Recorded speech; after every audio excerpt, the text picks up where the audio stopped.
challenges as they are, and we're hoping that things will improve throughout this morning.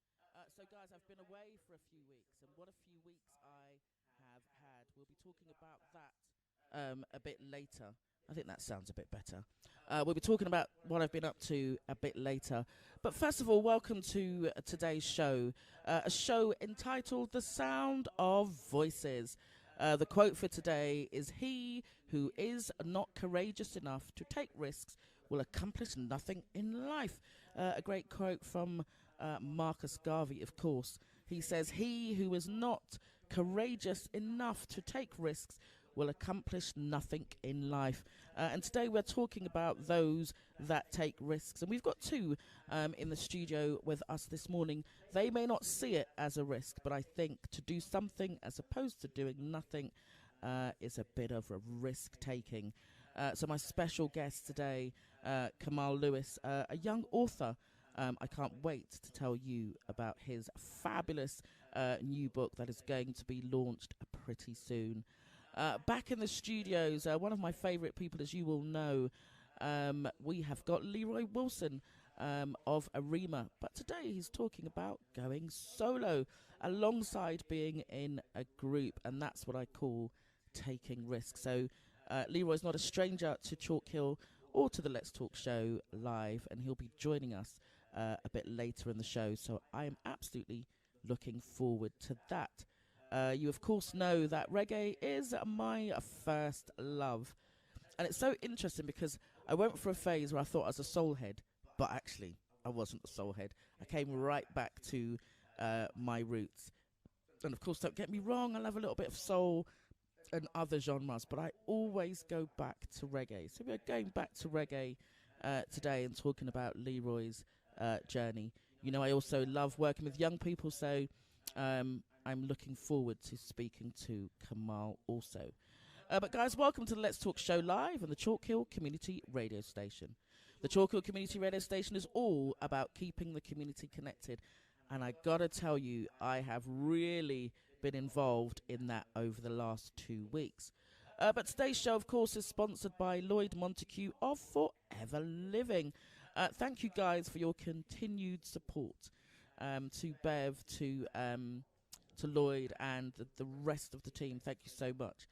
But guys, when was the last time you did something for the first time? And of course, have you been living your best life?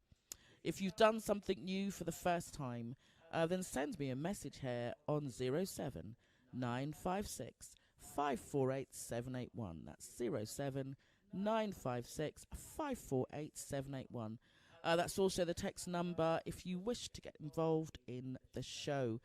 Do share your comments and also put some questions to our wonderful guests. I'm sure they would be happy to answer. So it is a Let's Talk show, boy, where anything can happen, and it usually does. Well, today it has happened in plenty. Plenty has happened. In fact, there's more on top of plenty today. It's been a lot, but here we are keeping it live. The Let's Talk show, of course, is the Real Talk show. So stay tuned in for some real talk. So what have I been doing when I've not been here? So this time last week, I was at the Brent Civic Centre as we launched the InReach model. The InReach model is really about how we engage the community, in particular those of us from the African Caribbean community.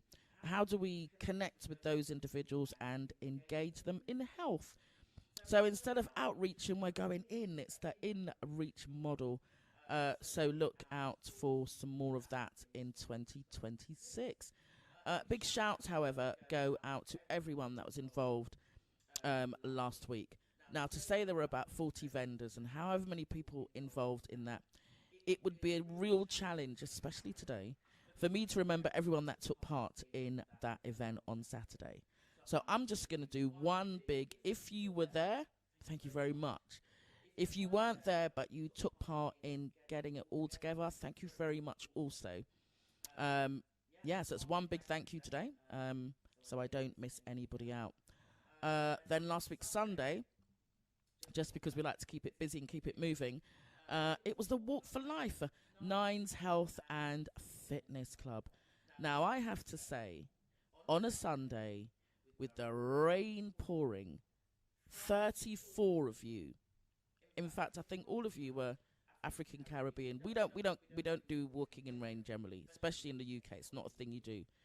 But 34 of you joined the Nines Health and Fitness team, and you walked from Stonebridge Rec, Jason Roberts, the pavilion, all the way to the Civic Centre in the rain. And you walked back. Listen, I salute all of you. Nine and Otis, I salute you guys for the event. But for each and every one of you that walked, some people didn't even have like trainers and tracksuit. Jammer, he was dressed like he was going to the gala, but he walked nonetheless. So well done, guys. That's real community and for a good cause. I'm sure you all felt better after that. It was a walk and talk. I got to tell you, got to be honest, I didn't do any walking. I stayed back and did all of the talking, of course. I mean, what else would I be doing? And then yesterday, or maybe we should go to Thursday, actually. Thursday, Wise had their end of year celebration. It was a really, really good turnout. And we also celebrated, I think it's Mrs. Ramsey. I hope I've got that right. She was 100 years old. 100 years old. 100 years old. And she was there at the event with her family. So I want to say a big thank you to her and all of the others of our parents' generation that came over and made this journey, or made their journey, so that we could be on this journey. We salute you. Thank you so much. And then yesterday, back down at Wise. I love me a bit of Wise. It's a Caribbean elder space, and I think we should use it much more often. So, guys, every Friday from 11 until 3, you can find me down at Wise on Ulrich Avenue with Autumn Leaves. Samantha Banton, the manager, has organised a weekly event for people that are 65. I know I'm not actually old enough. I shouldn't be there, but I am. And they have a wonderful time. There's exercise with Nine Health and Fitness Club. Myself and E go down and play some oldies. And they do exercise, like I said. They do bingo. Listen, don't mess about with them and their bingo. They're serious when it comes to bingo. They do bingo. They've also had massage. Someone comes to a massage.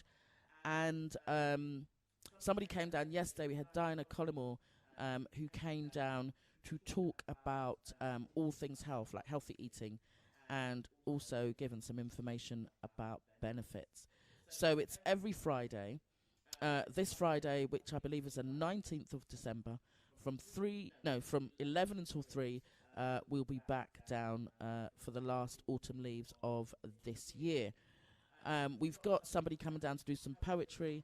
So it's going to be a nice interactive session this Friday. Of course, there'll be food, there'll be exercise, there'll be entertainment, and I'm sure they're going to have some bingo.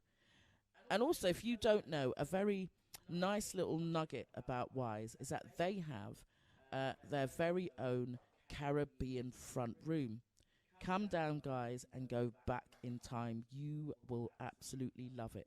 From the colourful carpet to the colourful wallpaper. From the uniform, from the underground hanging up, and also the colourful ornaments. They've also got a bar. Now, it'd be interesting. Were you one of the Caribbean households that had your own bar? If you did, why not share that with me? Stereogram, Blue Spot Gram, why not share that with me on 07 956 548 781. Tonight, I will be off celebrating Ranking Merva's birthday. So I'm celebrating with her and a host of other people. So I guess I might need to have a rest after the show. But I also want to say to you guys that I'm just about coming to the end of a 6-week program for new radio presenters. Oh my goodness. They are ready to go. So look out for a host of new presenters in 2026. I can't wait to get that crew started. So, guys, I had a wonderful playlist, which I will at some point when all of the technicals come back together. We will play that. But in the meantime, I'm just feeling a little bit of my favourite artist, and I'm just going to play a bit of Gregory Isaacs and Night Nurse.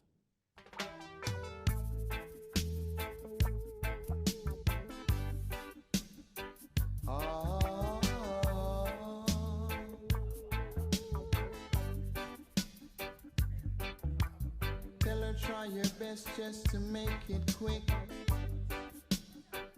Home attend to the sick.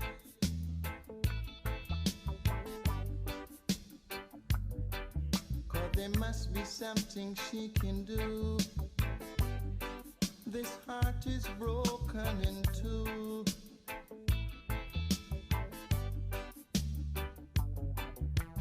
Tell her it's a case of emergency.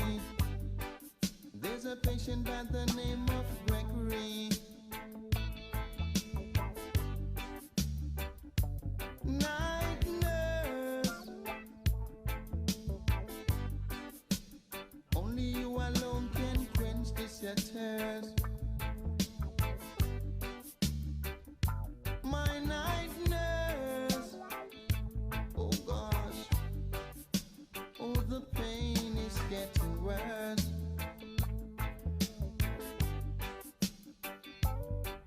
I don't wanna see no doctor. I need attendance from my nurse around the clock.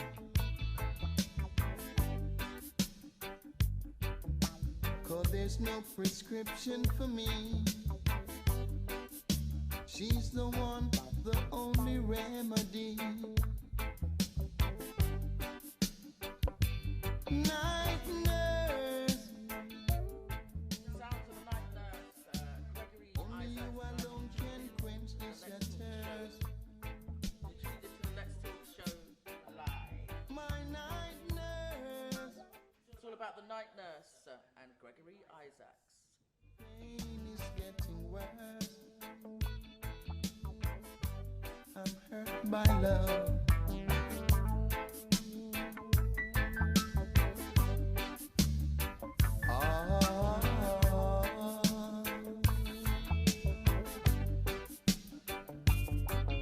I don't wanna see no dog. I need attendance from my nurse around the clock.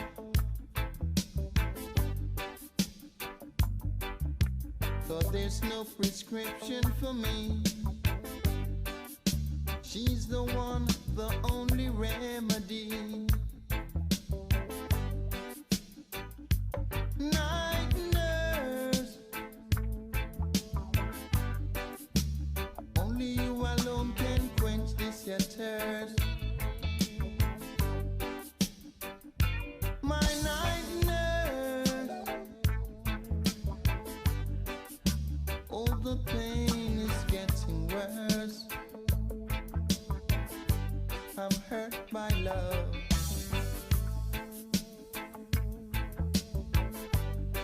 And I'm sure Coming up next, my first special guest, Kamal Lewis. Stay tuned in.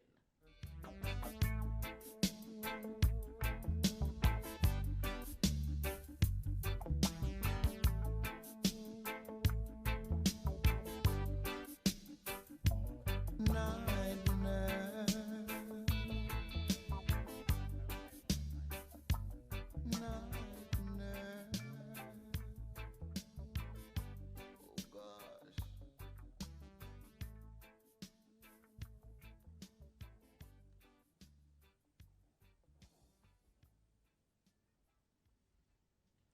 Okay, guys, so we're taking it nice and easy today. It's a challenging show, but I do now want you to join me because we don't want to lose any more valuable time. I have a special guest joining me for the first time today, Kamal Lewis. Now, I belong to a number of different... okay, it's not sounding so clear now. Okie dokie, okie dokie. All right. Let's drop to another track and change the mics back.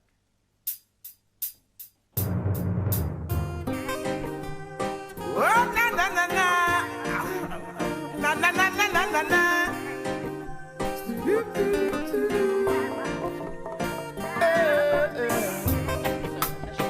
Na na na na na na na.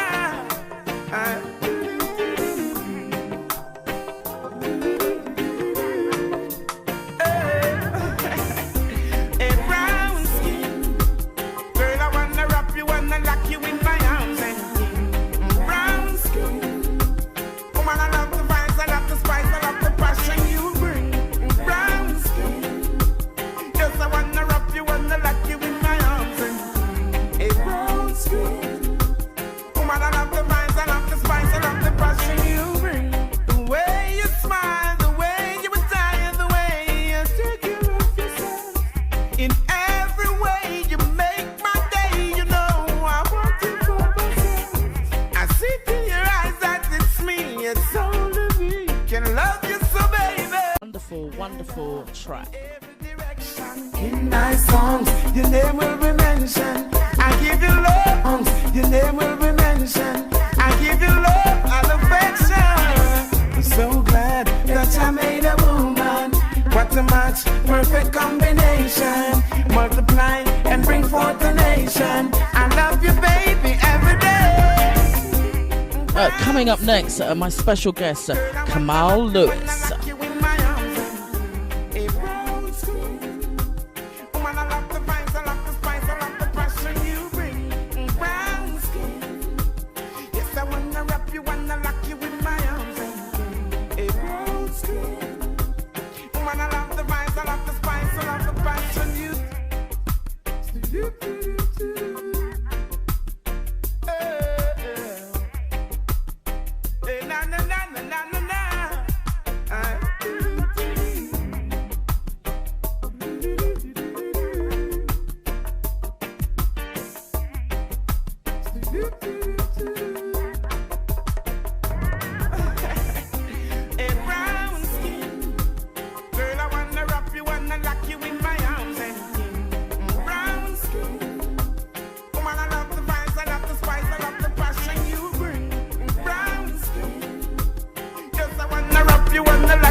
Okay, guys, so we're back from the break.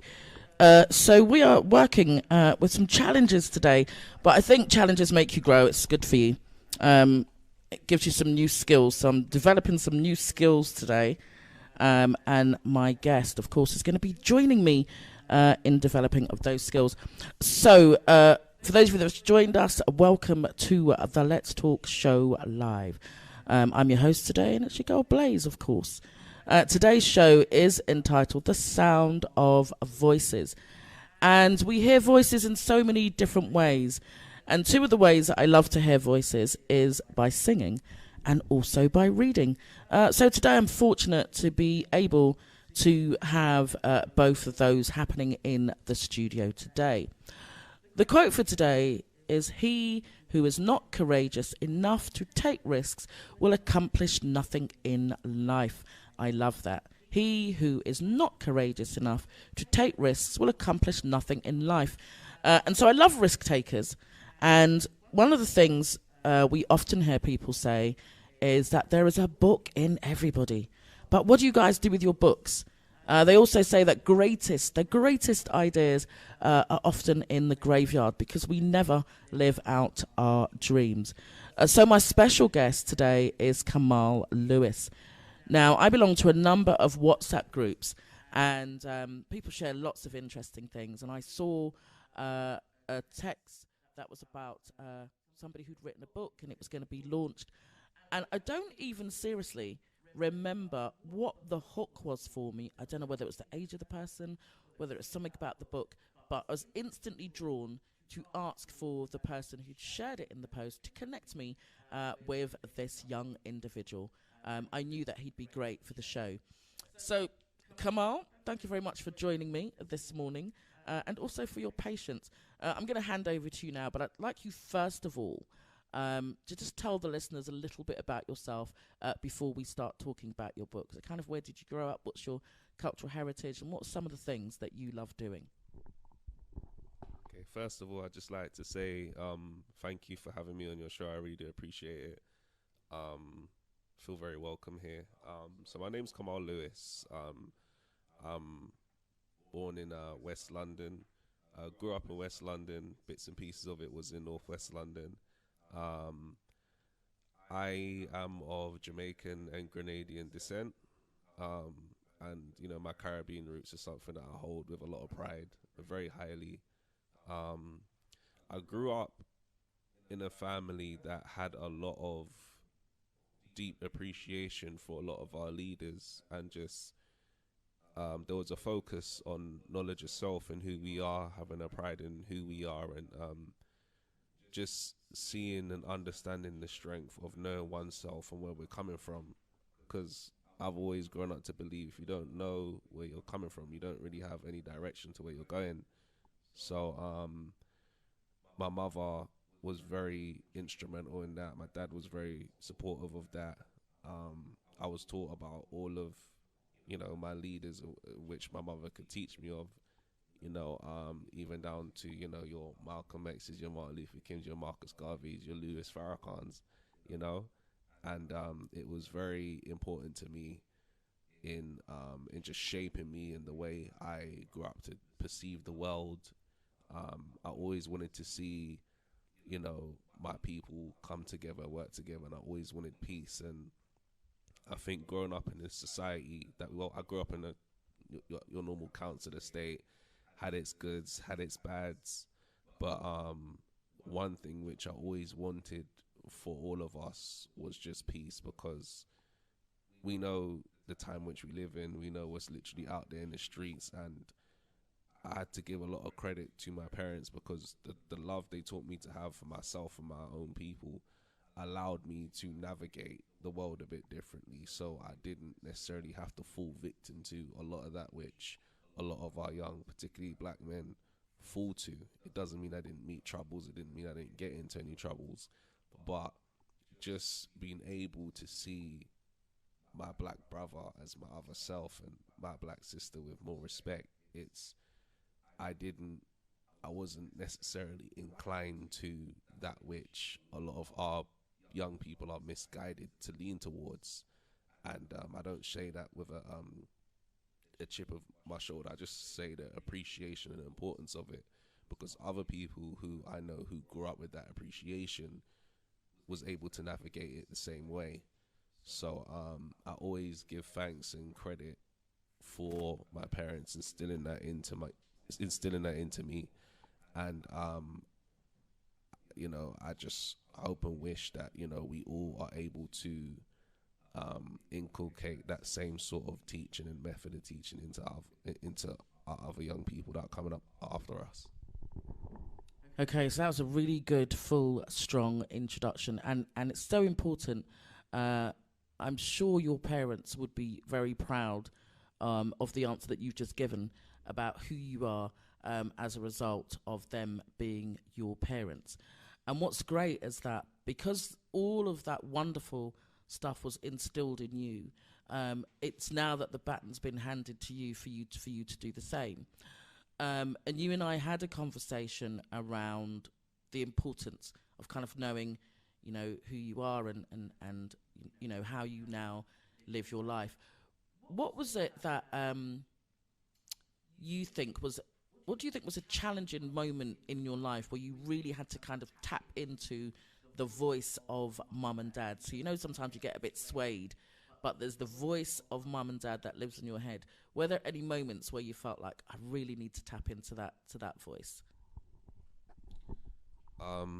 Normally it was whenever I was confronted with situations which were, you know, even up to this day, it could be you growing up and being confronted with violent situations on the streets. It could be passive aggressiveness that you that you experience of being, you know, just a black person at work, in the office, in the corporate world. You know what I mean? There's so many areas in which I met it, and oftentimes what I find is because we come from a line where we've had to overcome so much and fight for so much, a lot of the time it's easy for us to be in defense mode. And when that's not taught, and when you're not necessarily guided as to how to channel that energy, it can become a challenge for you, and it may come out the wrong way. It may come out in anger. It may come out in, you know, you may just spiral off in emotion with it. But I think just my parents helped me to stay a bit more grounded and level-headed. Not to say that I didn't get angry. You know what I mean? I was a completely different person years ago to who I am right now. But just being wise and forward thinking. If I do that, what would happen afterwards? I always, whenever I'd be around my dad and his associates and friends, they'd always tell stories about people who were doing this, that, and the third in the area. And my question was, where are they now? Either dead or in jail. So he was like, if you do go ahead and do that, you can't say that you didn't know, because I've already told you the ending. So oftentimes it allowed me to be a bit more forward thinking. So whenever I'm confronted with a situation, I'm always trying to think, okay, what would the after effects of this be? And then when I think of everybody else in my life, like for example, my nephew who is younger and, you know, looks up to people like my age and older, I'm like, okay, if I do that, how would that affect them? So it's about, it's allowed me to think in a less selfish way and think about the overall impact of how things I do affects everyone else. So the interesting thing there is that you talk about storytelling, and I think storytelling is such an important aspect of life, because when we tell stories to our children, they often remember it in that fashion. So it doesn't seem so much like a lecture, because of course as parents we do some lecturing, it's just what we do, it's our job. But sometimes when we tell stories and we give them outcomes, then like you said, you can start thinking about, well, in that story that I heard my dad and his friends saying, some of them, where are they? Do I want to be in that place, or do I want to be in a different place? Because we're going to have some people that will be our role models. You know, there's always the uncle or the aunt that dressed fashion. You know, you wanted to be that person or that had that car, and you're like, yeah, I want to be like Uncle so-and-so and have that car. And, you know, as girls, we might have seen something in a female elder and thought we want to be like that person. Or we might want to be like our parents also. Or some of the heroes and cheerers that you mentioned that your parents taught you. So that's wonderful. But you've written a book, and so of course it's somewhat a story. And I'd like you to talk to me now about what was it that made you decide you would write Detective Shabazz? I'll give a bit of background. So I was always writing since I was young. I used to buy these notepads, and I used to scribble in them and write little stories in them, little comic strips. I just had a variety of different ones. And then when I was a teenager, I got to the point where I was like, I want to write something a bit more serious. And as I grew up and as I matured, my ideas changed. So it was a thing of when I got to the point of writing Detective Shabazz or coming up with the idea, I was always interested in action adventure. But I hadn't really written anything like that. I was writing skits for YouTube and stuff like that, but I was never really like writing something action adventure based. And when I was writing in these notepads as a child, I'd always take the stories of whatever games I was playing or whatever movies I was watching, and I'll flip it to make it my own. So then didn't really realize I was exercising my creative juices in my head. So I said, okay, I can make one for myself. So I said, okay, so let me think of something which I can make into a series, something that will have longevity, because I didn't just want to write something that's just the one little thing that I do. And then it became a thing of, all right, but I needed a name that was punchy. And I was like, okay, if I said something like Detective Garvey, that's so strong. That's like, you know, I had to do so much more in-depth research. But I was like, I knew enough about Malcolm, so, and I know he carried one of the names Shabazz. So I was like, okay, I like his, I liked a lot of his views. So it was like, and I took to him just being an intelligent black man who's very articulate. So I said, okay, I could do something with this. And it was during the lockdown I started to draw and sketch different designs for characters, and I wanted to make a character that was very mysterious because I'm a big fan of mysteries, thrillers, especially in film. But then I looked at a lot of media, and what hurt me even from the day I was a child was that anytime I saw a black character in a series or in a film or in anything, they were either the villain or they were secondary. They were never first place. And I was thinking, why? And if they were first place, it was always something that was to do with some sort of, dare I say it, something a bit more ghetto, or it had a lot of, it perpetuated negative stereotypes of us. And then when I'd see the same people that would even create these movies, these films, come back and complain, I'm looking at everybody like, it's 2025. We can control our own narrative. Why do we continue to go there and complain, to fight for an image that we can make ourselves? If I could, yeah, guys, we're working with one mic today, so for those of you listening audibly, bear with us. We were talking about changing the narrative, and we know that what we see on television depicted about us as a community, and especially our young people, is the thing that sells. And so the challenge is to find something that is the better narrative, the preferred narrative, and see if that sells. Did you think about that as a challenge? Oh, 100%.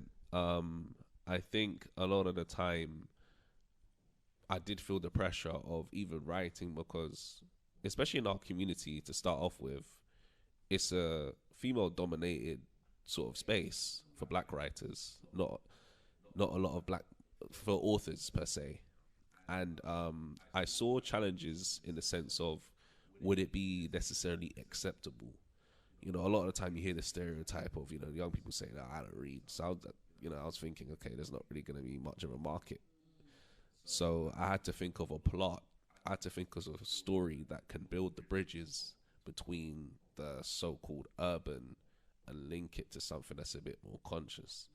So I saw potentially me falling into a trap and trying to make it too streetwise, and because next thing you know, by the end of your project, it looks like everybody else's.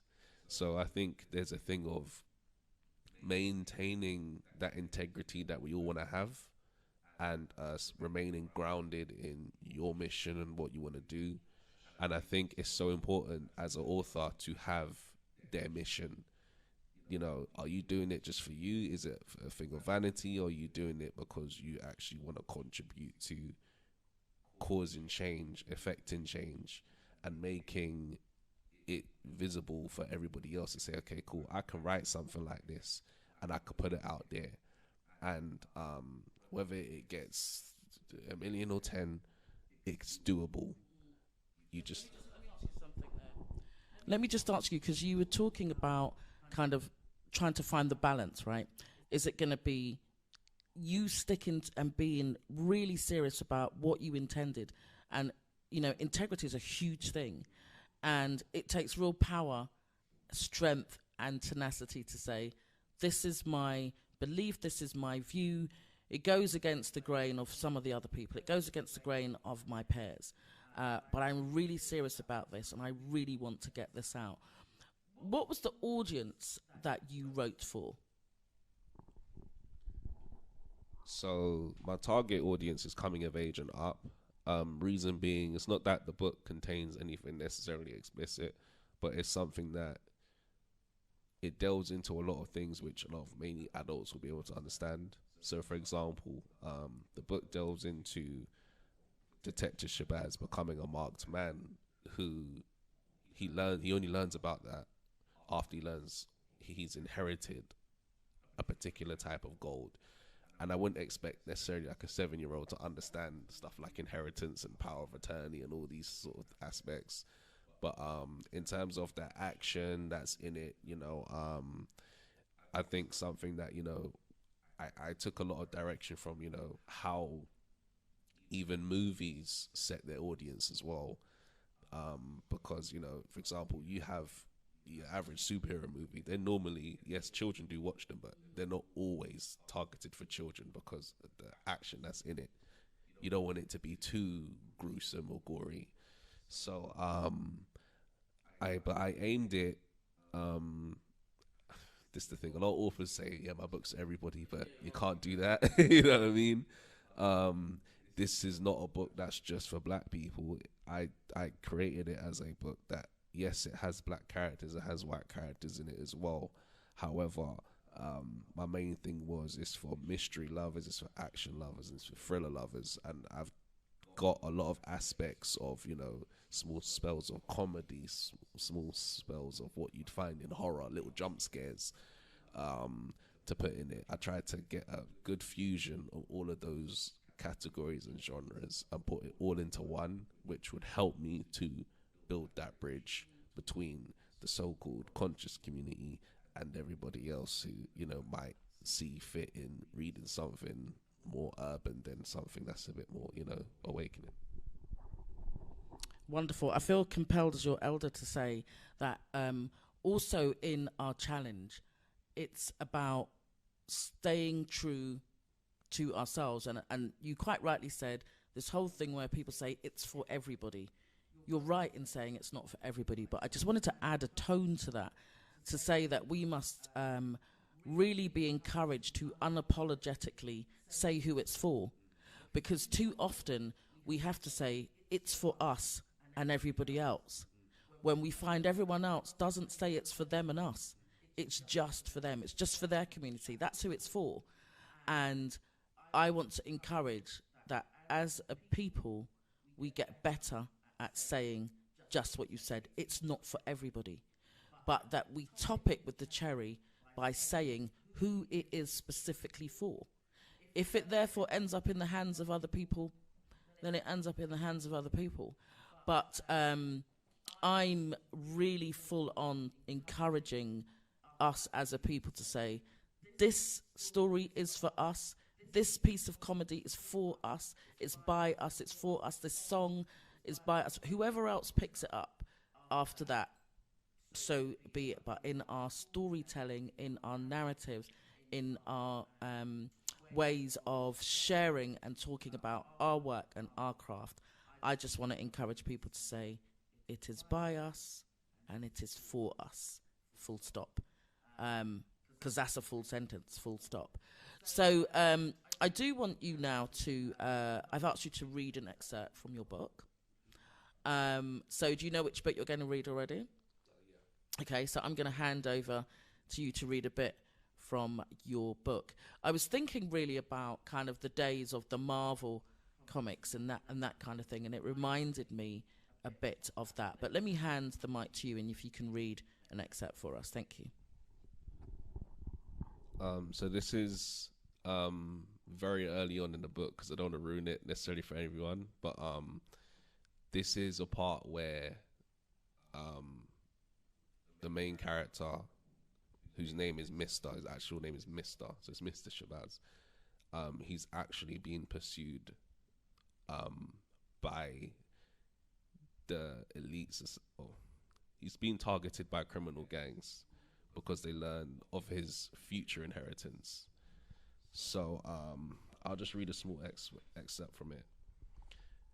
So in Mr.'s room, like animals, the thugs had yanked off his bedspread, flipped the whole bed over, and pushed over his wardrobe.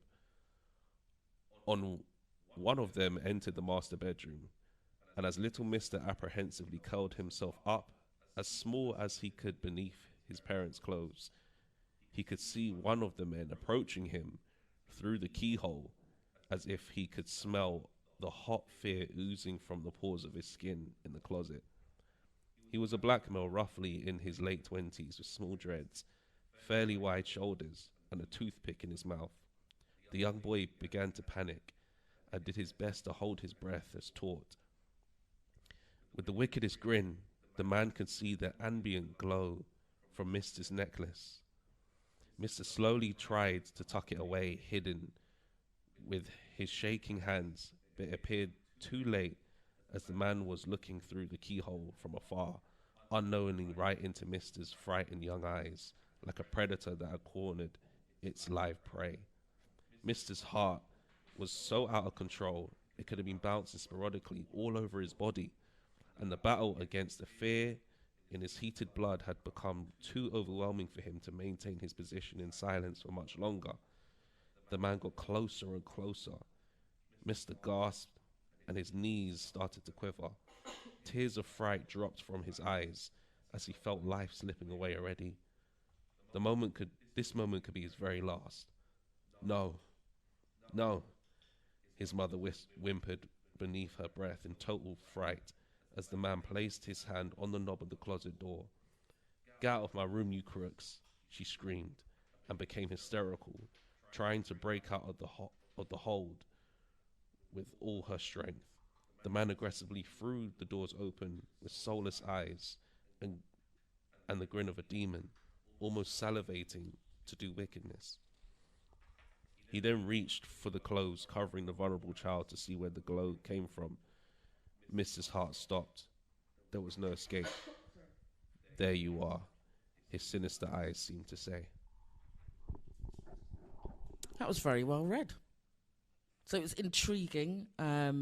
Your delivery really matched the story.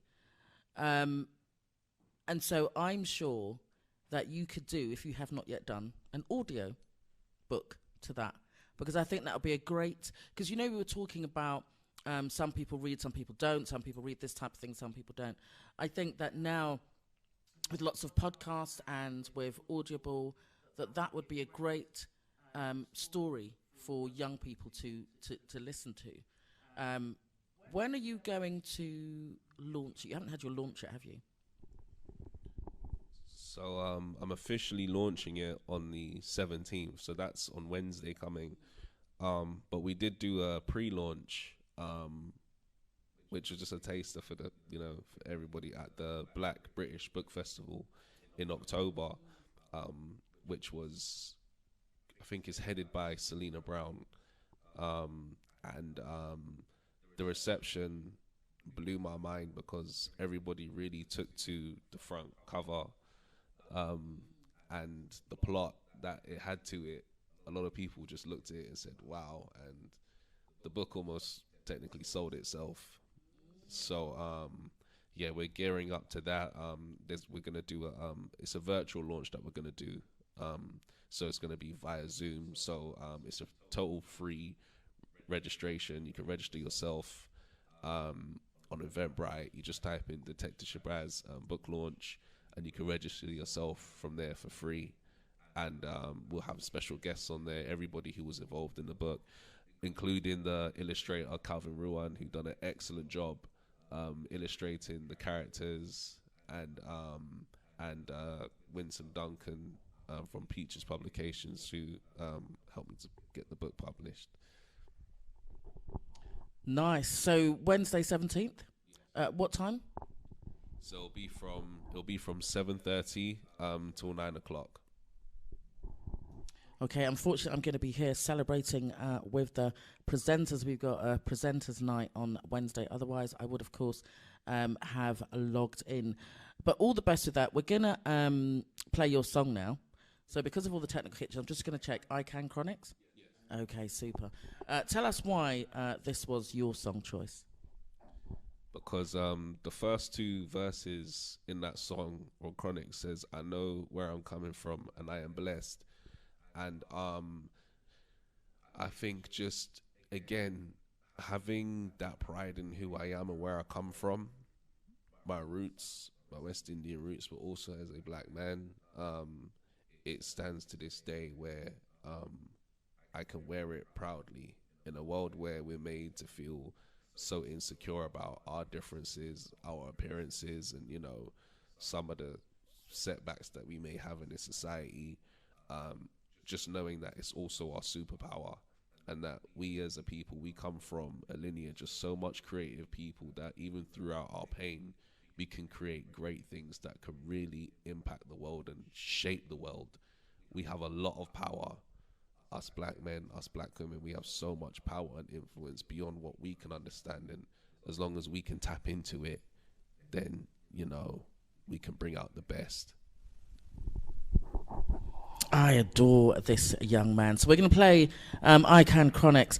Coming up shortly, we have got Leroy Wilson. Please stay tuned. And we're going to be talking about his new track. I've heard it. I love it. You will hear it. You will also love it. So, guys, don't go away. But we, of course, are going to play I Can Chronixx, which is Kamal's song choice. Shall not smite eye by day, nor the moon by night.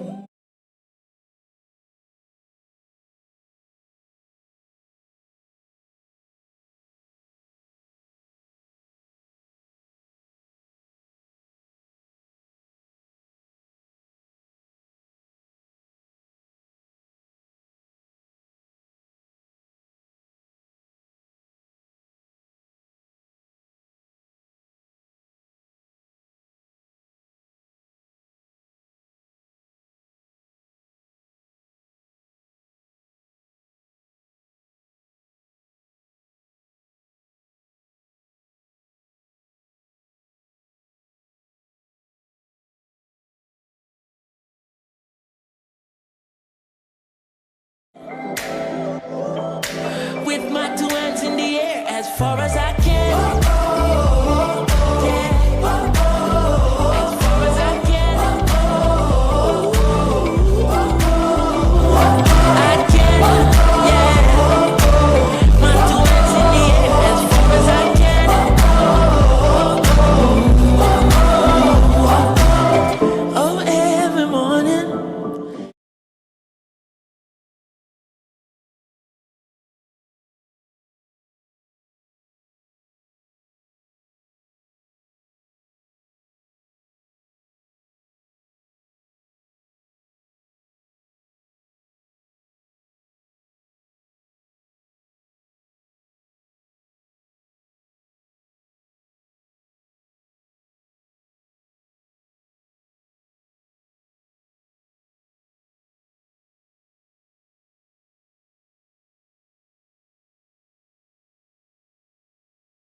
by Chronix. That was Kamal's song choice.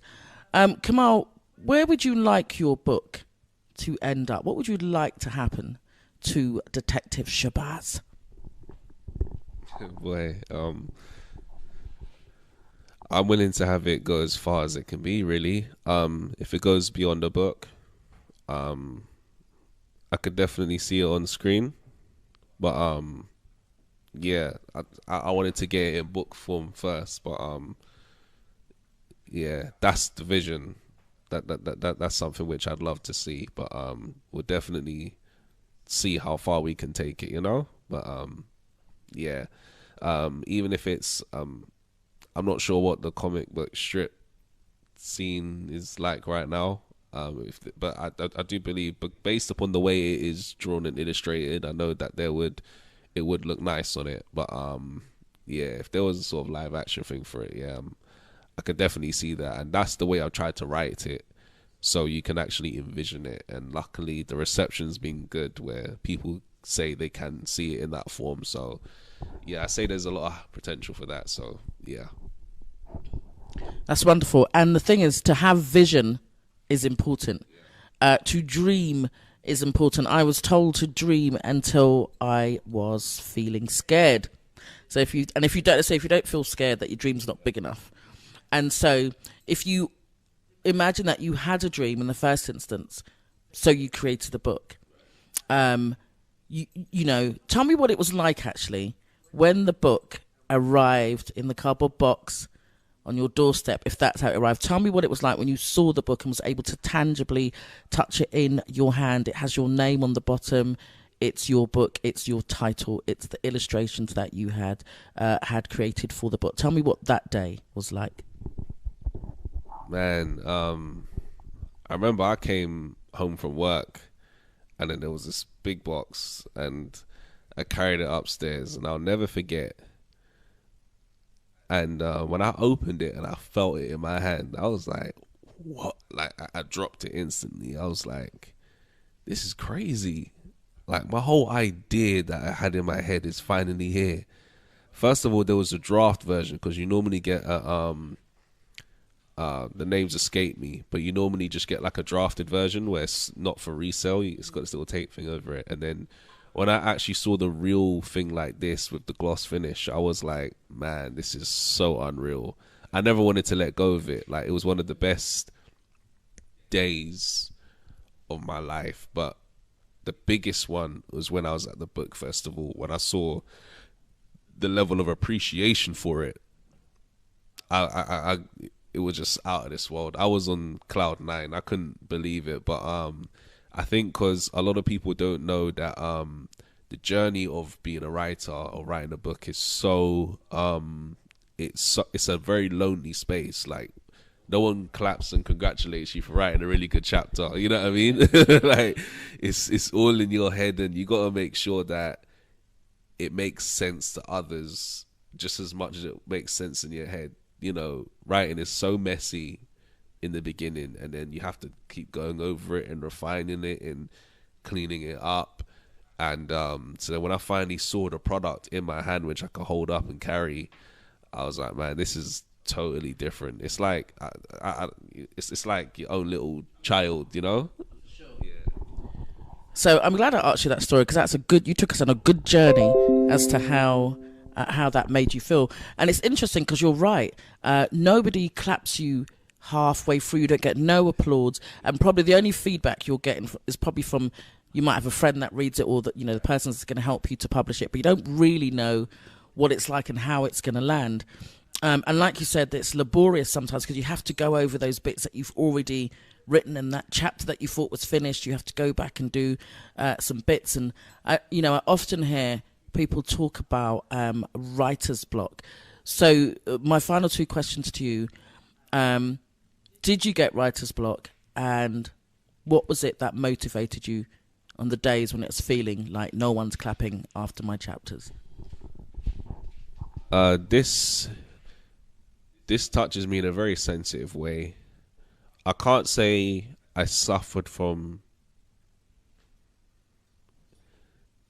from the day I actually started working with my publisher, since then, for the last 3 years, I've had almost non-stop bereavements. So friends passing away, family passing away.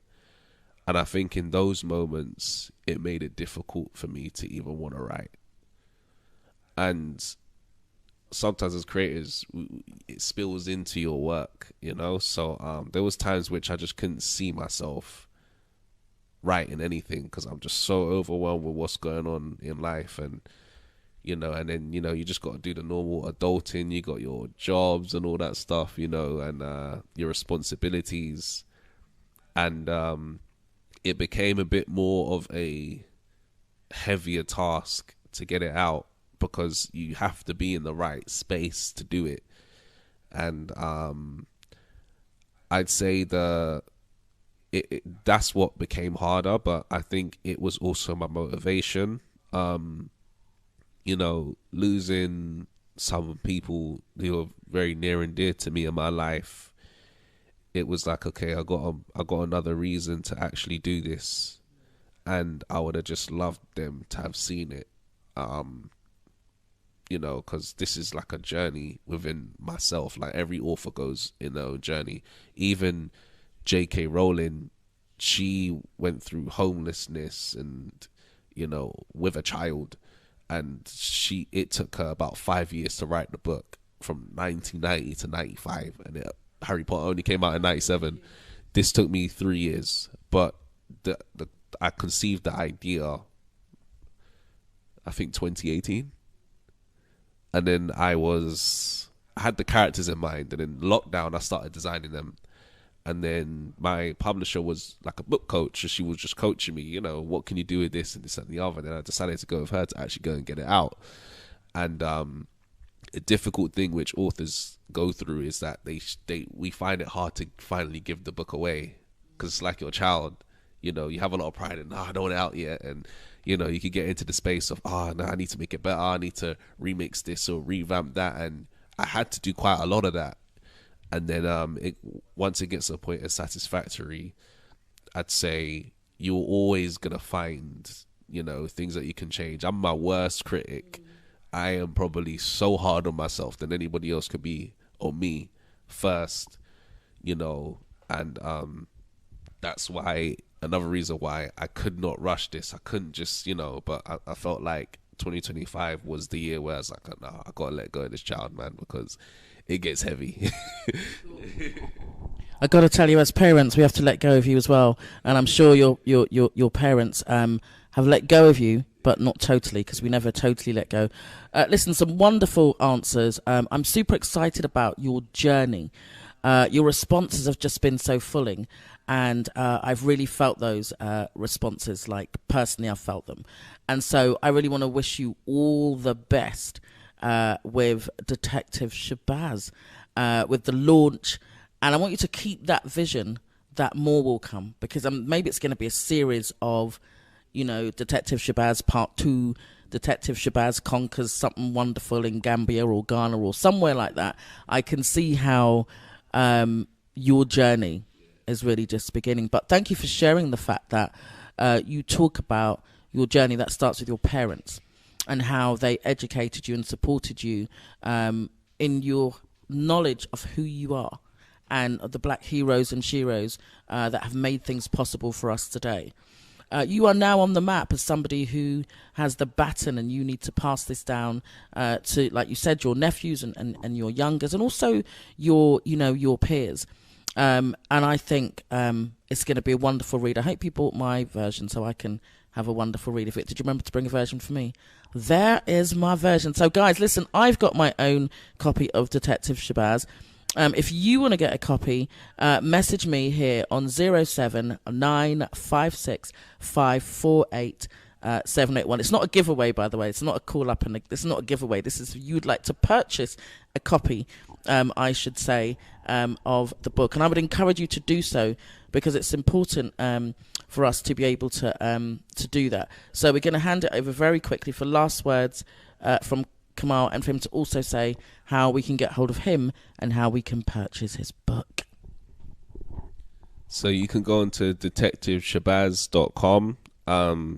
In the section where it says to contact us, you can sign up for early access. It gives you an opportunity to actually go on and register yourself to be part of our mailing list, where you'd be able to remain abreast of what we got going on with Detective Shabazz. You'll be sent a link to the actual page where you can purchase it. It will be available on Waterstones and Amazon. It will be an ebook form as well. So Detective Shabazz, I'd say it will look lovely on your shelf. However, if you want to go to the alternative route and get an ebook, definitely feel free to do that. Detective Shabazz is also on Instagram. Just type in Detective Shabazz. He's on TikTok and Facebook. Fantastic. I also want to encourage you to try and link up with some of our local grassroots vendors who could probably sell your book also.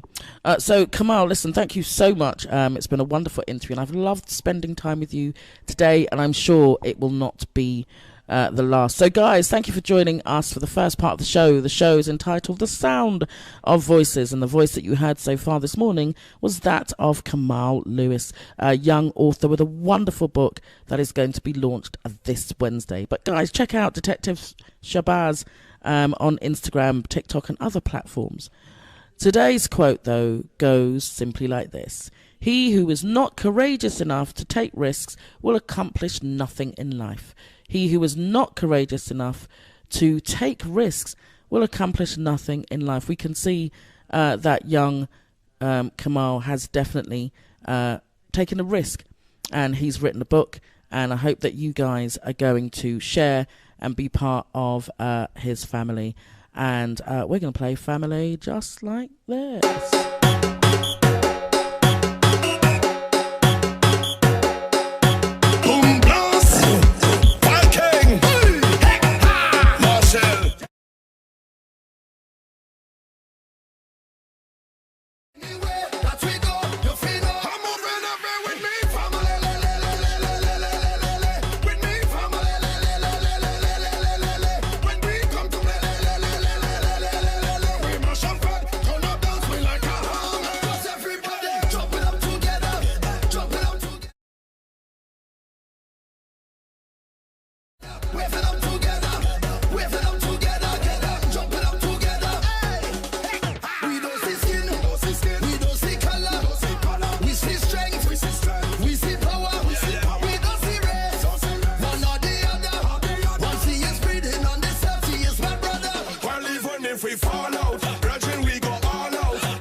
Guys, if you've just joined us, it is, of course, the Let's Talk show live with the girl Blaze.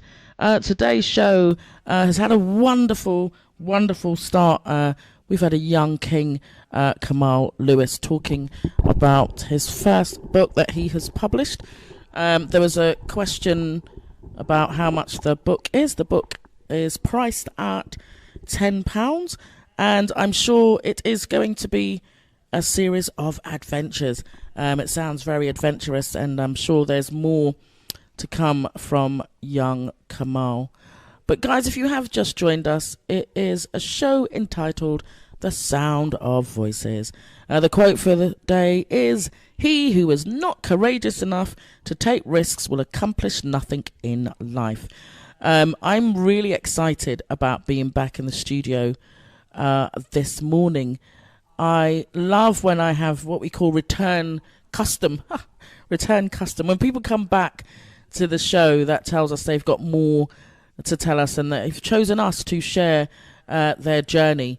So my next guest is known to many of you probably as a reggae artist. Some of you might know him personally from school and that kind of thing. But he is probably known to most people. His name is Leroy Wilson. He's, of course, a talented reggae and a lovers rock singer, songwriter, and probably most celebrated for his hit songs with the band Rema. But what I love about Leroy is that he's here today to talk about not just his work with Rema, but also his work as a solo artist. And I kind of want to unpack that, because often when people are in a band, then they go solo, then they stay solo. But Leroy is multitasking. He's doing both. And we love that because I love him both within the group and as a solo artist. So I'm now going to invite Leroy to say good morning, good afternoon rather. And then I'm going to also ask Leroy, after he's done that, to just tell the listeners a little bit about your kind of background. I know you're from Northwest London. But for those who haven't heard you on the show before, I'm going to hand the mic over to you. Good afternoon, and for those that are just getting up, grand risings. It is after 12 noon. Thanks Blaze for having me on the show. It's a pleasure to be here. Leroy Wilson, singer-songwriter, and one of the lead singers for the band Rema. I grew up in Northwest London, went to school in Northwest London. I now reside in Harrow. This is the grassroots. This is where it all started. We used to rehearse as a band just up the road at the BBMC studios in the early days before we even released a song. We've been around a long time, Rema, and we've been doing this thing a long time. Never gave up the day job. Reason for that? Sometimes the music business doesn't pay the bills, but it's a labor of love, and just got to keep on at it, and do what you love, and give people what they love as well. We're in the entertainment industry, and we love to entertain. Thank you, Leroy. Then that's the reality, isn't that? That's the thing I think that is heartfelt for me. That piece where you said you never gave up your day job. Because really the bottom line is that bills still have to be paid, and we often don't get the recognition that we quite rightly deserve. And I know that and feel that for all of you in the reggae industry, and we are going to be talking about the fraternity that you set up as well a bit later. But you also have a famous uncle, is that right? Or an uncle that was in the music industry, am I right? Yeah, absolutely. My uncle, my father's brother, was one of the first Jamaican recording artists. His name is Roy Wilson. So you may notice very similar to my name, Leroy Wilson. So my mother said, well, calling me Roy was going to be a bit too close. So she called me Leroy. And Uncle Roy used to be a part of a duo with Joe Higgs, another very talented Jamaican artist. And they were known as Higgs and Wilson. So they were one of the first Jamaican recording artists. Wonderful. I love when people follow in the footsteps that you know that the shadows or stand on the shoulders, and the Caribbean were so wonderful in it. Leroy and Rye. Leroy and Rye. There's probably about 5 Leroys in your family because there's a whole heap of Leroys and a whole heap of Roys. So we do recognise that name very much. Talk to me about where and how your interest or your music career started. Yeah, well, it may sound like a cliche, but I started in the church. That was my sort of inspiration. I used to play keyboards, piano, in the church. Used to I'm Church of England by faith. That's my faith, Church of England, and in a lot of the Church of England schools in Britain, obviously attended mostly by our white counterparts. So, when I actually came along and decided to play the piano to accompany in some of the hymns, the traditional English hymns, I used to jazz it up a bit, and much to the delight of the congregation, and they said, "Oh yeah, we like that. We've never heard it. We've never heard a hymn sound like that before." So yeah, that was my inspiration. I started to play. My mother and father bought me a piano. I used to play piano at home. Taught myself to play. So I play by ear. The funny thing behind that is that I tried piano lessons, and I had this uncanny knack of memorizing the whole music score. And the piano teacher said, "You played that piece very well, but you weren't turning the pages at the right places." So I had memorized the whole musical piece without reading the actual music. And I said, "You know what? I'll stick to playing by ear." Do you know, the thing is, I think I love singing. People know that I love singing. People also know that I don't really sing well enough to sell any tracks. But so I set up karaoke because that allows me to sing like, you can just sing any way you want at karaoke. But in truth, though, I think there are certainly some people who you can teach things, right? They can be taught. But I also believe there are some people who have the innate ability. It kind of feels like it's already there. So you probably had the innate ability, which was why you were memorizing, the hymn sheets and, turning "Oh Jesus, I Have Promised" into some dancehall rhythm in church. And I'm sure, because I was laughing, because when you were saying it, I was like, what did Leroy do when he was in the People's Church of England, which as I recall, as someone growing up, was often a very sedate, quiet place with hard seats. The seats was hard, the place was cold, and people were sat still and very poised. So you adding a bit of a flair was really making me laugh whilst you were talking. But you've gone from playing the piano to a vocalist. Talk to us about that. Yeah, so the school that I attended, Willesden High, big respect to all the Willesden High massive out there. The school's no longer around. Unfortunately, it's now at a polytechnic. But yeah, a lot of talent came out of our school, Willesden High, and I was no exception, I'd like to say, without blowing my own trumpet. We used to have talent competitions. We used to have lots of acting, stage plays, singing competitions. And yeah, I think I was about 13. I think I was about 13 years old at the time when we had a singing competition in our school, and I won, and I realised I had this flair for singing.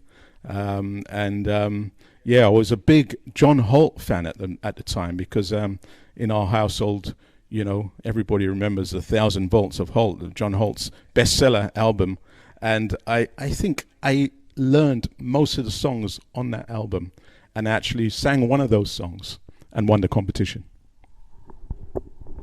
Yeah, we all love a bit of John Holt, but you also liked Mighty Diamonds as well. I love some Mighty Diamonds. Delroy Wilson. No relation. Delroy Wilson, but no relation. Another Roy, Delroy, Leroy, and Wilson. You sure you're not related? But we've got Dennis Brown, some of my greats as well. So you just basically went from playing the piano to then probably singing at home in the bedroom, then entering a competition and becoming a competition winner. Fantastic. How did you then connect with your other group members? big shouts out to Arima because I love you guys and thank you. You've performed at my events and made it more wonderful. How did you then connect with your group and say, okay, we can form a group? How did that happen? Yeah, big shout out to the other guys, Desmond Foster, wherever you are, Henry Clark, wherever you are, Courtney Campbell, wherever you are. They got wind that obviously I played keyboards, I played piano. They also heard that I sang as well. So, Henry Clark, it was actually that said to me, "Oh, do you know that there's a band being formed just up the road? They haven't got a name at the moment." But they're just jamming. Come down, let's jam with them. So yeah, that's how it came about. And then from that jamming session, which used to be in Courtney Campbell's bedroom, and then when his parents got fed up of that, the rehearsals came to my house, and we started to jam in my house. And would you believe people used to come from school and heard that we rehearsed in my bedroom, and used to come and start listening to our rehearsal sessions in my bedroom. Yeah, and I remember my dad was a funny little story. And my dad said, "Yeah, you have to start charging these people to come in and listen to the rehearsal because so many people from school were starting to come and listen to us." So anyway, the first time that people realized that we were a band, Arima, we performed in one of the school assemblies. And it was a total surprise. Nobody knew that we were going to perform that morning. And we used to have curtains on the stage, and we were behind the curtains, of course. And then, of course, when the teacher said, "Oh, we've got a surprise for you," blah, blah, blah, blah, and the curtains pulled back, the school just went hilarious. And that's the first time some of our sort of fellow friends at school knew that we were in a band and we played music. That's amazing. Do you know that it's interesting, right? Because although this isn't your first time on the show, it's like I'm hearing it again for the first time, and it just sounds really great. So you guys were not in the same school? Everyone was in the same school apart from Desmond Foster. Desmond Foster went to a school just up the road called John Kelly, but all the other guys were in Wilson High. Yeah. Good old Wilson High. Yeah, I think it's an academy now. So I love that. What's also really fun is your parents allowing you guys to make noise in the house, right? To have a band rehearsal in the house, to allow people to come to the house. Because in my house, if the TV was too loud, my dad would be stop the noise. So I could not imagine any kind of band practice happening where we lived. So I think it's great that your dad was encouraging and allowed you to do that. And I know there were a few dads that were like that back in the day, but I don't know about that.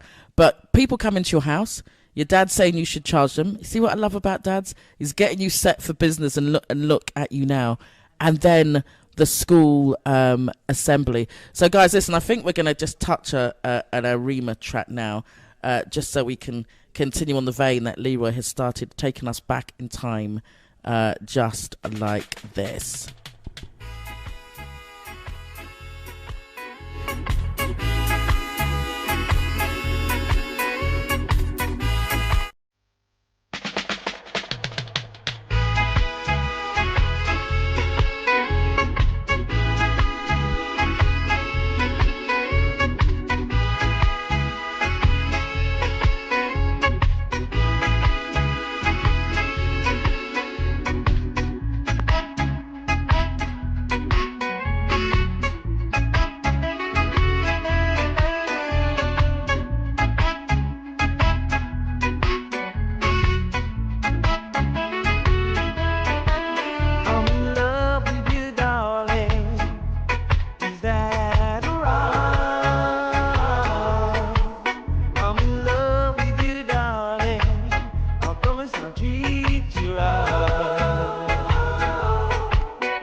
the wonderful sounds of Arima. I mean, I absolutely love this track. And studio today we have one of the lead singers, Leroy Wilson.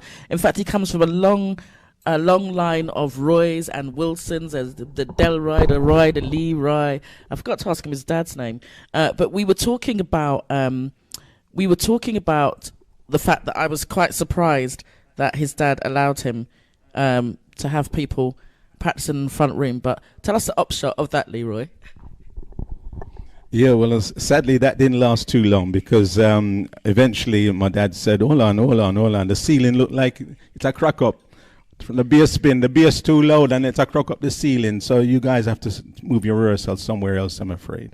And we that was the end of rehearsing at Leroy's house. I love that. I was thinking that was good, but I'm still going to celebrate your dad, though, because he gave you some opportunity to do that. So, guys, that was the Arima band, Henry Clark, Desmond Foster, Courtney Campbell, and Nevada Cato. And as Leroy said, they played for some time in the bedroom. But then, of course, they did the show at the Assembly. I mean, that must have been absolutely awesome. When the curtains came back, though, tell me what that felt like for you, because I'm right in the Assembly Hall. What did it feel like for you? Well, it was our very first performance for a lot of us in the band anyway, in front of a live audience. So that was our first live audience, the school assembly. It was a tremendous buzz, and we knew straight away that that's what we wanted to do. You know, that feeling of entertaining people, getting excited when they saw that we were playing instruments and on stage. You know, I said, yeah, we want to continue doing this, and the rest is history. As I say, the rest is history. But that's wonderful, because from school until now, you know, the fact that you guys have kept going is wonderful, because people are still booking you now. I'm still booking you for events now. So how fantastic is that you guys have been going for that length of time? And that must be some real tenacity, because I know one of the band members doesn't reside here in the UK, but you are all still performing. And that really is something that sounds like your innate gift, because you got to really love something to do it. I love what I do. You got to eat it, sleep it, walk it, dream it, just all the time. It's that thing that lives in your head that tells you that you're doing the right thing. You spoke, though, about raising up the tone and temperature in the Church of England services. So I want to talk to you now about your first gospel venture. My God is good. Talk to us about that. Yeah, well, you know, you have to remember that there is a God, and you have to remember God is behind everything we do. God is in control, and to God be the glory. You know, so everything I do is, you know, I pray every day. Even if I may not to attend church as often as I used to, but I pray every day, and I'm a believer in God, you know. So yeah, he's behind everything that we do. And this tune was inspired by myself and Nevada Cato, who's no longer in Arima, by the way. He's left to pursue a solo career. I think he came up with the chorus, and I think I came up with the verses, and made a whole song around it. And we co-produced it, and it did quite well on the gospel scene. You know, a lot of people into reggae gospel expected me to perhaps follow it up with a few more reggae gospel tunes. That hasn't happened yet, but it will happen. Never say never. Never say never. So you ventured out a bit. You done the gospel track. Talk to me about reggae. Was it that was something you heard at home? Where did your love for reggae come from? Because I know you were in Church of England, and a lot of people went to church on a Sunday, and when they got home they put on the gram, and then you had the reggae. Where did your love for reggae come from? Well, again, I have to give the credit to Mum and Dad. A lot of reggae was played in our house. Everybody remembers the Tony Williams Sunday reggae shows. You know, I forget what his show used to be called now, but yes. Yes, Tony Williams, David Rodigan, a guy called Tommy Vance. was another guy, a white guy that used to, champion reggae. So reggae was played a lot in our house. We used to have a friend just up the road who owned a record store, Hawkeye Records, Roy Forbes, very good close friend of the family. And every time early releases came from Jamaica, them times there, Roy used to sell records from his house, from his studio, his studio apartment in, I believe it was near Scrubs Lane at the time. So I used to get excited when I went down to visit Roy and see all the records, all the 7 inches that used to spread across his living room floor, And again, got a buzz out of it. And I said, the music business. All right, my dad wasn't keen. Mum and dad wasn't keen because they know there are some challenges with the music business. There are ups and downs. We heard lots of horror stories about people getting carried down and people getting ripped off. And, as a result, Arima decided, you know what?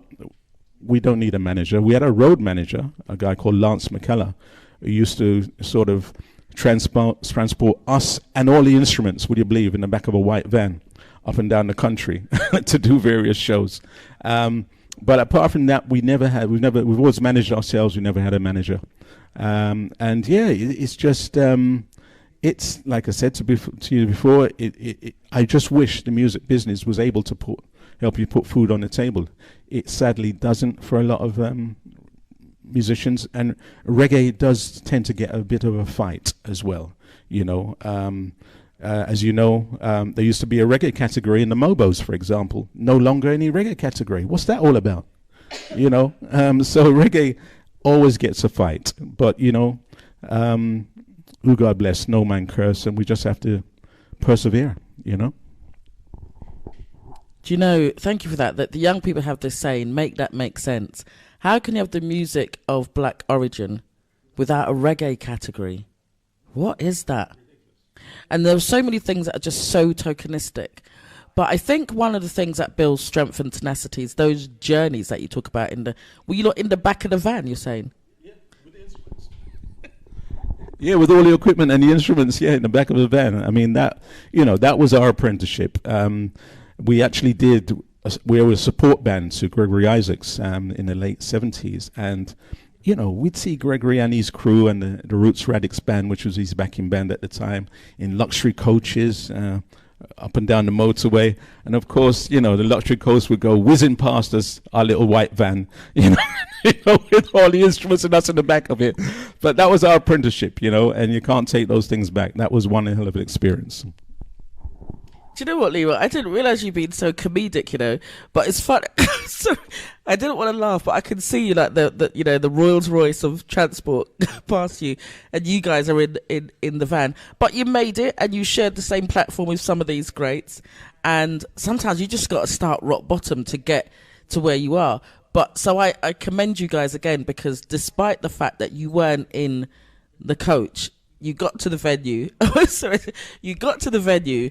You performed, and you are still performing now. So well done. I'm going to say you never need to be on the coach. You needed to be in the van, forming with your brethren, and like you said, that's the character. So I'm kind of glad you lot was in the van, because you can talk about it as a thing now. Who else did you support as a individual with the band? Yeah, we've worked with a lot of the greats. We've worked with Dennis Brown. We've worked with Bob Andy. A lot of these guys, Jamaican artists, used to pass through BBMC when we were rehearsing. So sometimes they'd be looking for a band to back them when they come from Jamaica, because the promoter couldn't always afford to pay for a band and the artists come from Jamaica. So at first there wasn't quite the same respect for UK reggae musicians, I have to say. Big shout out to Rough Cut, the Undivided Roots band, Oob, who actually did break that mold, and they used to back a lot of the Jamaican artists that came over. But because Arima also rehearsed in BBMC and Jamaican artists came to rehearse at BBMC, we had the opportunity to back a few of those famous Jamaican artists also. Yeah, I love that. I love BBMC as well. Big shout out to Diane and the crew. to the Rough Cut Band, and also to the Akaboo Band, the female reggae band. And all of that centres around Northwest London, of course, which is where you hail from, and much of the other band members. And it's important. And just recently there was an event with Dennis Brown. I couldn't make it, but I wish that I had. But we're going to just touch on it because I've got a favourite. It's going to touch on a little Dee Brown, a very short piece, and then we'll be back with Leroy. But I'm going to play one of my favourites. I have to say one of my favourites because there's plenty. Little Green Apple, so...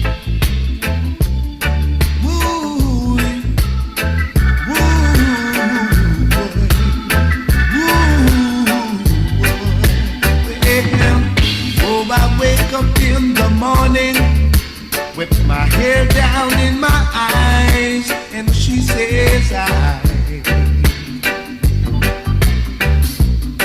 and then I stumble to the breakfast table while the kids were going off to school goodbye.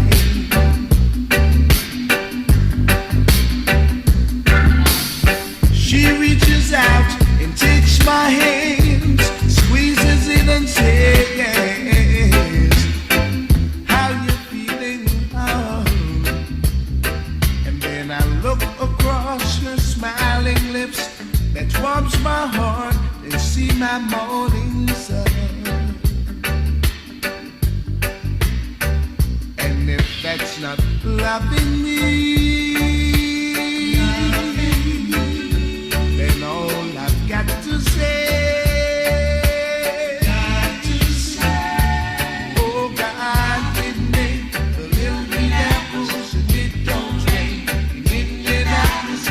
summertime.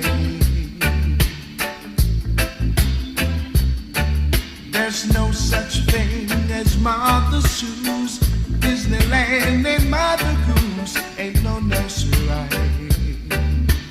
Jordan made the little green apples and it don't rain in Indianapolis in the summertime. No, I win myself is feeling low. I think about the face of glow that ease my mind. And sometimes I call her up at home, knowing she's a busy boy.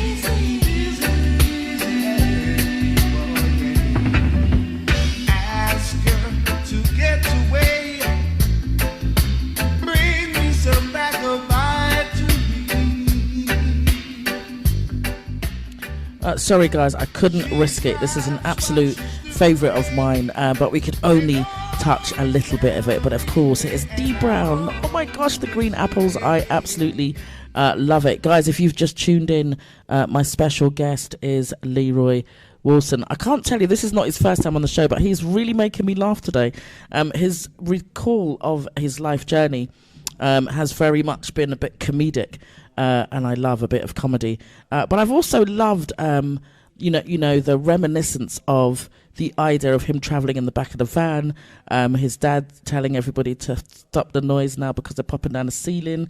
Although his dad, of course, let him practice in his bedroom or in the house, just wonderful.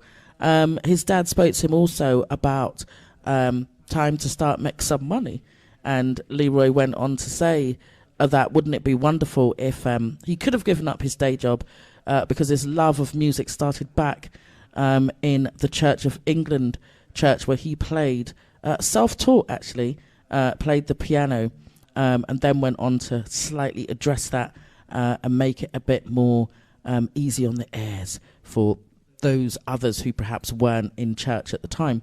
And he's talking really about some of the artists. We're giving a big shout out to BBMC because we love all the work that they have done and are still doing. Actually, they're so amazing. They're still working hard. So we're sending a big shout out to Rough Cut Band also and the Akaboo Band. What a wonderful opportunity it is to spend time with them. Today's show is entitled "A Sound of Voices," and the quote is, "He who is not courageous enough to take risks will accomplish nothing in life." Leroy has definitely been courageous. I want to give a shout out to Brother Omwale, who has kept me hooked and steady today as my trusted assistant. And he says the Tony Williams show, I believe, was called Reggae Rockers, and Leroy agrees with you. I think I'm too young to know the true answer to that, but I'll take your words for it. Also, Omwale is saying, greetings to you, Brother Leroy. He's saying, we are truly grateful to you and your wonderful group, Arima, for the years of memories from your wonderful work. His question, though, or his statement, is it must be mildly frustrating to see other musical genres that reward artists generously to the point where they can give up the day job. How do you want to respond to that? Yeah, that absolutely. Many thanks for that, and that's the frustration. You'd like, obviously, to. Everybody's got hobbies, I guess, and it's nothing better than your hobby, earning you a living. And sadly, it's never quite made that mark. I say that, but Desmond Foster, who I mentioned, the other lead singer in Arima, he actually emigrated to Sweden, and he's actually pursuing a musical career in Sweden. And one of the reasons for him going to Sweden is because he said, he was more of a novelty out there than trying to compete, because it's very competitive in the UK with other musicians and trying to get reggae heard. So they love him out there in Sweden. It's a shame. As I said, I would have loved to have given up the day job. Before I forget, and pardon my manners, I should have said a big shout out to Kamal for a wonderful interview earlier on with Kamal, and keep up the good work, my brother. It's nice to see the youngsters paving the way for others as well, because you are the inspiration to other people, as well as ourselves, the veterans like ourselves. But it's a shame that it doesn't pay us, it doesn't earn us a living, but we can actually still consider it our favorite hobby. It's our favorite hobby, and when it does start to reap dividends, then it's a bonus. But yes, we haven't been able to rely on that wholly and solely, unfortunately. Thanks, Leroy. I like the fact that you pointed out the congratulations to young Kamal, because what is great about today's show is that generational gap that is filled when two people from different generations are in one space. And so it's your story is important to Kamal, even though it's about different industries, because those days when Kamal's feeling a bit like this is hard, he would say, oh yeah, I met Leroy Wilson. And Leroy was basically saying he was travelling in the back of the van, and he sang in a school assembly, and he was practicing at home. But now he's not doing that. He's doing something else, and he's still doing it all these years later. So therefore, that makes you the torchbearer, which allows young Kamal to have a light to follow. So thank you for that. I'm sure Kamal will agree. So thank you for being the torchbearers, as I said, in this industry. Okay, so before we go to your track, I just want you to talk to us a bit about the Reggae Fraternity. Tell us what that's about. Yeah, well, the organisation Reggae Fraternity UK, RFUK for short, it came about in 2015, and we saw a need to encourage, support emerging artists, provide a platform for them, put them on stage, some of those that were struggling to navigate the industry. And we thought we'd use the benefit of our experience to help some of these younger emerging artists. I have to say, not only young emerging artists, but older, more mature artists are still struggling to navigate the industry. So that was really the whole point of organising and forming Reggae Fraternity UK. A big shout out to Lorna G, one of the founder members, Audrey Scott, one of the founder members, And Coral Consciously, who's gone on to do other things now, she's more into PR work these days, but she was part of that journey as well. So a big shout out to Coral as well. So yeah, we came together, and of course, not forgetting Colin Brown, also known as CB Multimedia, who's a very good DJ actually on another station. I won't mention the station. But yeah, all right, good. Charwa Radio, yeah, Charwa. He's a very good radio DJ on Charwa Radio. So yeah, we came together and saw the need to fill that gap, if you like, and provide that support. We used to do early on. We used to get funding and to do live shows with these emerging artists and veteran artists, and we used to like to fill that gap as well, as you mentioned before, between youth and maturity. But you know, you wouldn't believe it. We got a fight from other promoters that obviously thought we're competitors. They didn't appreciate the fact that we were really our objective was really to actually provide a platform. They saw us as a threat. So it was a bit difficult to navigate that industry where you had to be putting on live shows and also competing with other promoters. That's an interesting point, which is why I said please do mention the other radio station, because we need to really be able to celebrate others that's doing the same. We need to kind of come together and unify. So one radio station should support another radio station, one producer should support another producer, and there shouldn't be this internal fight and challenge that that you're talking about, because we are stronger together. And interesting that you were saying that one of your band members, Desmond that lives abroad, spoke about being novelty. So you have to leave a space so you become novelty, which is what he's saying, in order for people to go, oh yeah, that's quite novel, let's try that. But when there's a space where there's more of us, we're fighting to get to the point. And also, Omar is asking, how can the black community reclaim the reggae industry from other communities who are waxing rich from our genius? I don't know if Leroy's laughing. I don't know if a response for that. Well, this is the fight that I talked about earlier on. You know, reggae and UK reggae gets a real fight. You know, how do you wrestle it back? There's a saying, isn't there, that you know, if you can't beat them, join them. I think we have to try and encourage more collaboration with, you know, some of the white counterparts that have probably benefited more so from the industry. I knew UB40 is quite a good example of that, because when I first heard UB40, I thought, what kind of plastic reggae is that they're playing? But you know, look how profitable and successful they've become, because predominantly white guys playing reggae. But I had a lot of respect for them eventually, and I realized actually, you know, some of the tunes that they had big hits with, they sent the money back to some of those writers. Some of the tunes that they covered were Jamaican writers who were probably more poverty-stricken these days and never made any money out of their music.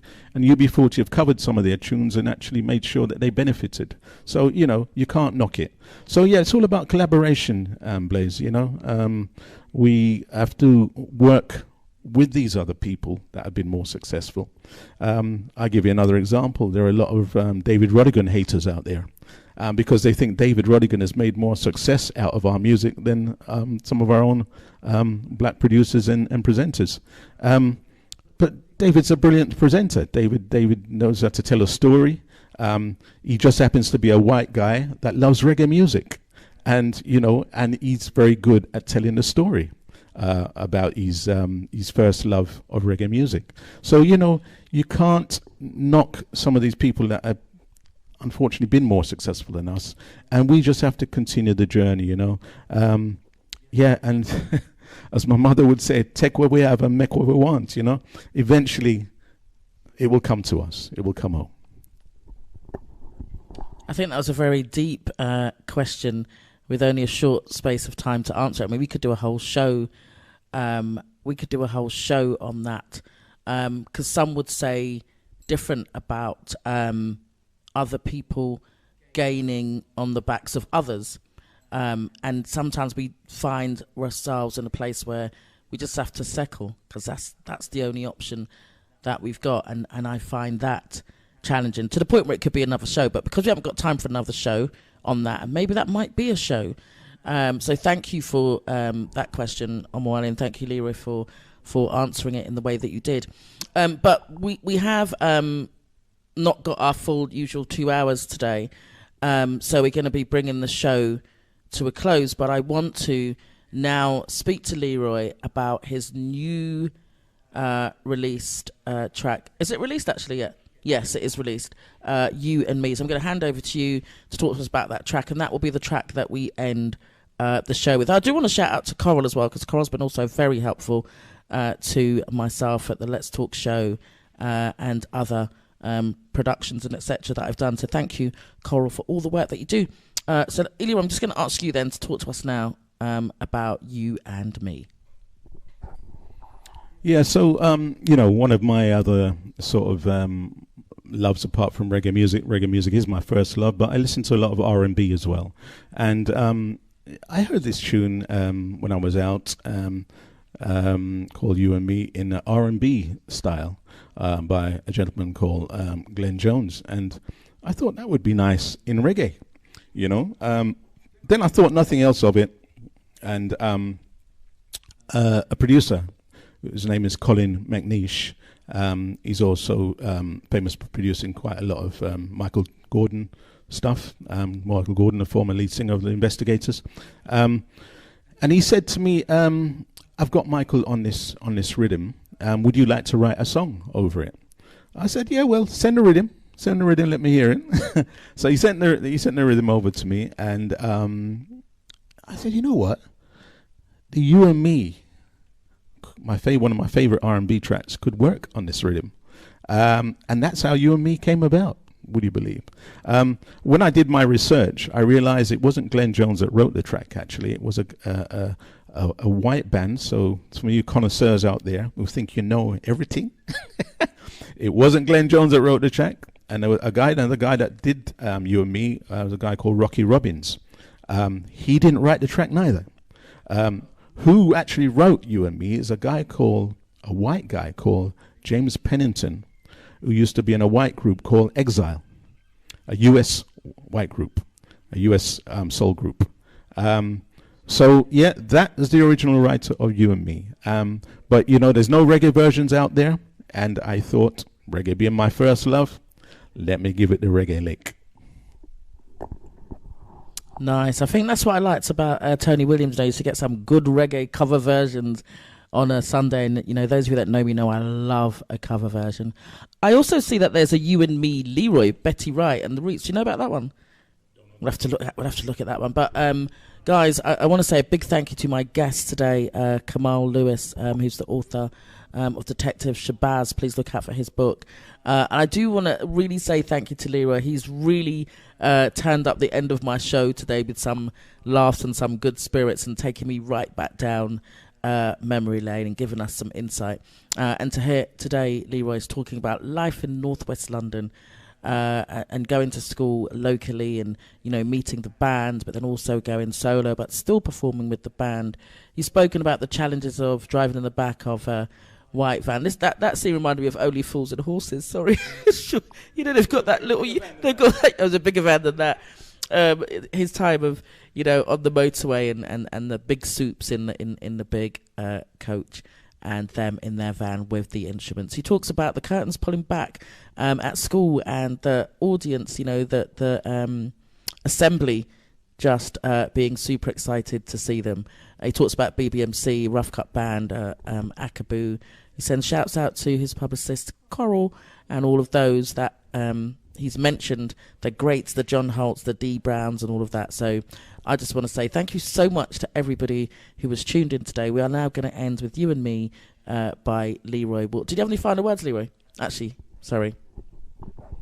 Yeah, just a final shout out to my family, who are always very supportive behind anything that I'm doing.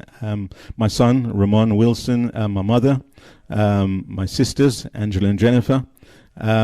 Yeah, thanks for the support, guys. And thanks for all my fans out there who know Arima and know me, Leroy Wilson.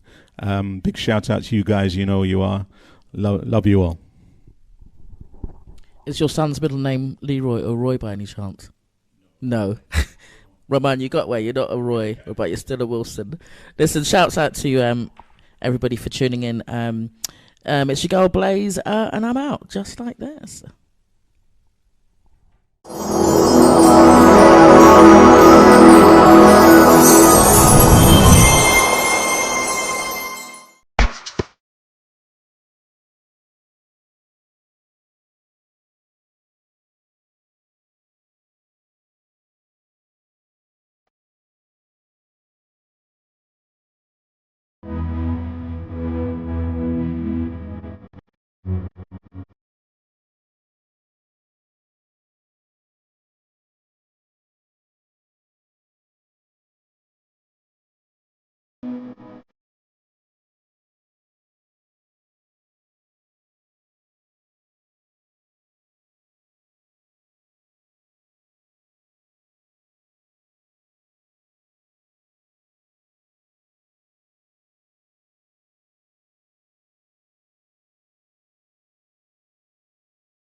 Yeah.